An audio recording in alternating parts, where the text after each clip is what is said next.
read other YA books out there?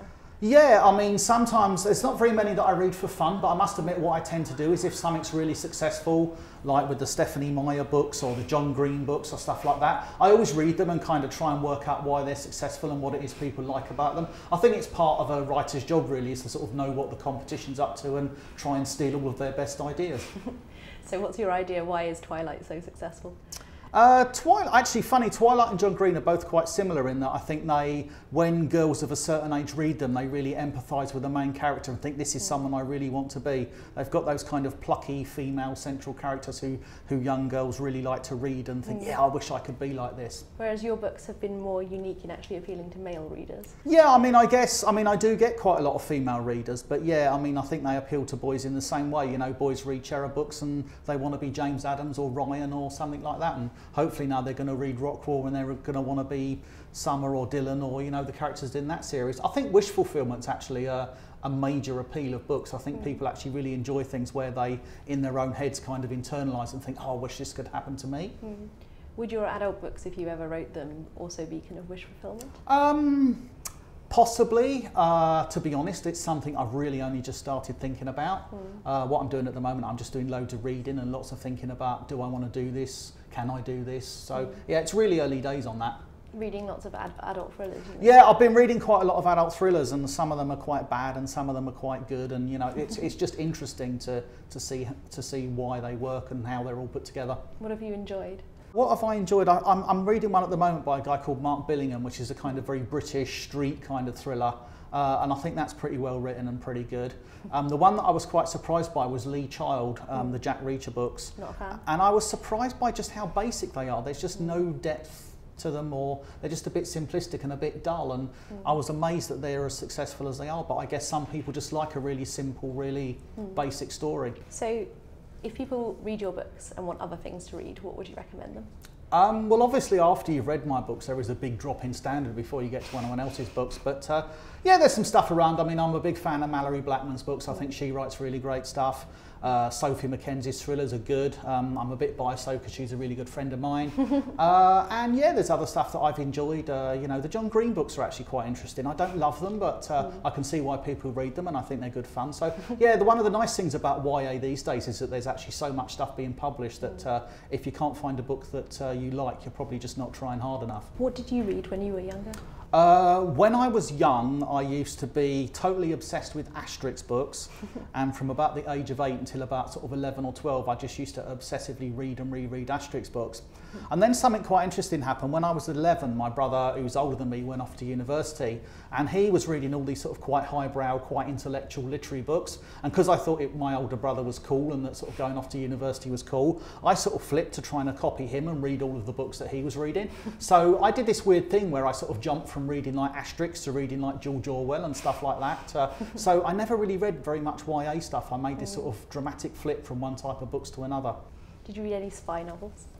I've never actually been into spy novels. I used to, you know, I've read like one James Bond, I've read a couple of Sherlock Holmeses and stuff like that, but they're never something I've particularly enjoyed. And I think one of the reasons that I started writing spy books was just this idea that, you know, I don't enjoy this genre, why can't I, you know, maybe I can do something that I think is a bit better. Because I think you need that when you're an author, you need that a certain level of arrogance to think that I can do this better than what other people can. Otherwise, you're just sort of a gibbering wreck going, oh, this is just a waste of time, and you just end up throwing all your chapter ones in the bin and never getting anywhere. So we'll eventually see you attacking other genres you hate, like fantasy. Will I write a fantasy book? I probably don't think I'll write a fantasy book, just because I think you have to have a certain level of liking for what you're writing. And I must admit, I'm just not, I don't know, I just can't do it. And I think it's not like fantasy readers are all going around saying, oh, there's no good books around. I think I'll probably make a bit of a tit of myself if I tried to write a fantasy book. Weren't you thinking of a dystopia at one point? Yeah, the more sci-fi type thing would be quite interesting. Yeah, I did have this idea that I'd, you know, I could quickly bang out a dystopian novel under a sort of pseudonym and try and make loads of money when all the publishers were like trying to buy up the next Michelle Collins.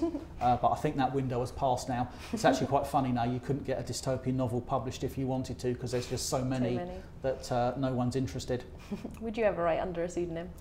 I think it could be fun, and I mean, one of the things I've been thinking about, you know, if I wrote something that was quite adult and quite rude and unsuitable for kids, would it actually be better to write it under a pseudonym? Because I don't want the 8-year-old accidentally picking up the book I've written that's got anal sex in it or something like that, you know. So yeah, there is that thought, and I mean, if I do adult books, we've probably sort of got to make it pretty clear that, you know, this one's for the grown-ups. You can't read it if you're 9 or something. You know? I was going to ask how your books could possibly get worse than they already are.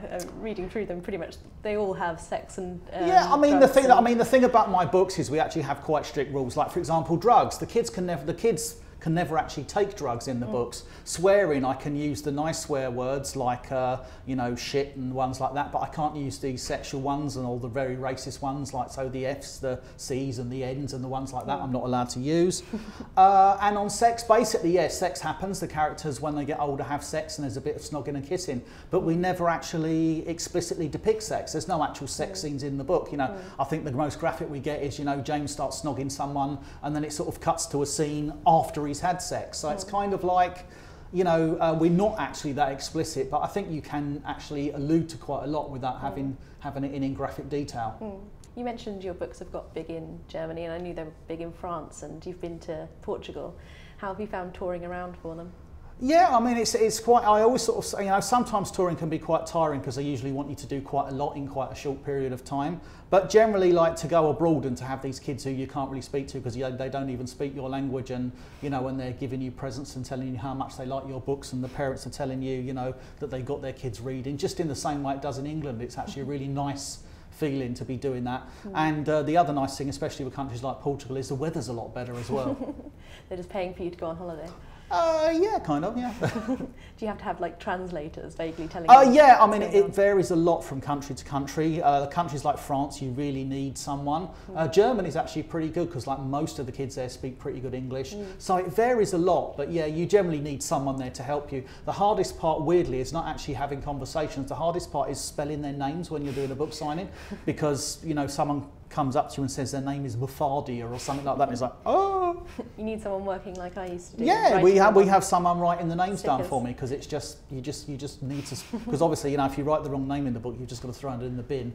Have you got a favourite or kind of weirdest foreign cover for the book? There was actually these Ukrainian ones, and they were quite really cool, and they were like oil paintings, and they were done like old school oil paintings, but they were of like things like cars doing donuts and people doing drugs and stuff like that.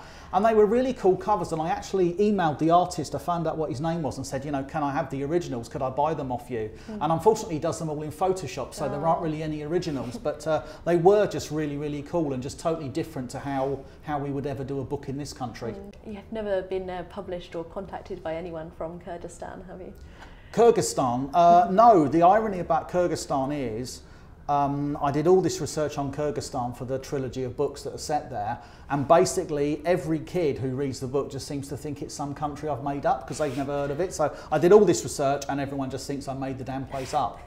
Well, I do this with whenever you're talking about cars or guns, because I have no idea. Yeah. So I have no idea if you've made up these gadgets or if you've just well, the funny thing them. about guns in the Cherub books was guns are one of those things, you get certain people who are like gun obsessed in a not terribly healthy way.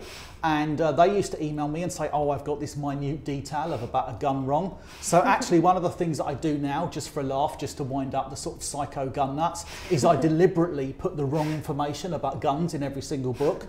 So yeah, that's actually just something I do for a bit of fun. And hopefully I don't annoy these gun nuts so much that one of them like comes after me someday. But if I do end up killed in some kind of bloody shooting rampage, that will probably be why.